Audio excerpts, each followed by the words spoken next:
BetSafe – generalinis Žalgirio futbolo klubo rėmėjas.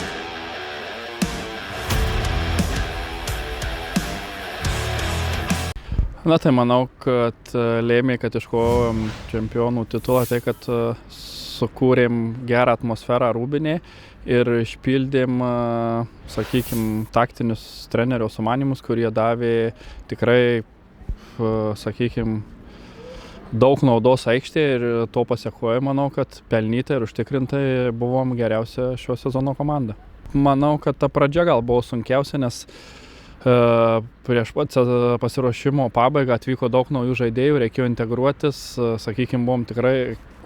nauja komanda, reikėjo daug informacijos, ieškojom to žaidimo, žaidėm tikrai intensyviai pačioje pradžioje, kas 3 dienos, tai buvo svarbiausia rinkti tuos taškus ir manau, kad ta vieta buvo sunkiausia, o paskui kaip įsibėgėjom, pagavom savo žaidimo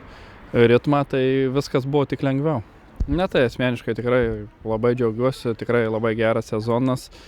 Smagu, kad prisidėjau prie komandos tiek įvarčiais, tiek rezultatyviais perdavimais, bet manau, kad pavyko integruotis gerai, nes žinau tiek žaidėjus lietuvius, kurie buvo čia, nes ir tekę yra žaisti ir kitose komandose kartu, tiek treneriai, tai manau, kad man šiek tiek tas palengvino, o visą tą, manau, kad sakau, ta gera atmosfera Rūbinėje visiems padėjo gerai įsilieti į kolektyvą. Na tai manau, kad tikrai buvo, man asmeniškai tai tikrai smagu žaisti, nes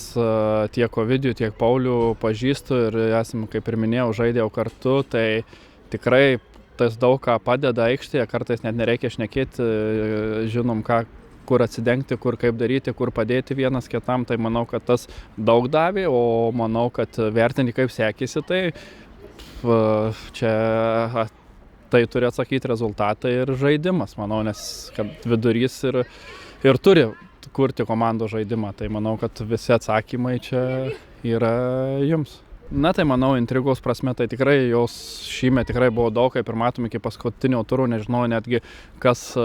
liks lygoje, kas žais pereinamas rungtynės, taip pat, sakykime, ir toj aukštesnėje vietoje tarp 4., 5., 6, jeigu nebūtų taurės laimėtoja banga, irgi būtų ta intriga dar didesnė iki pat galo, tai manau, intrigos prasme tikrai buvo labai intriguojantis sezonas.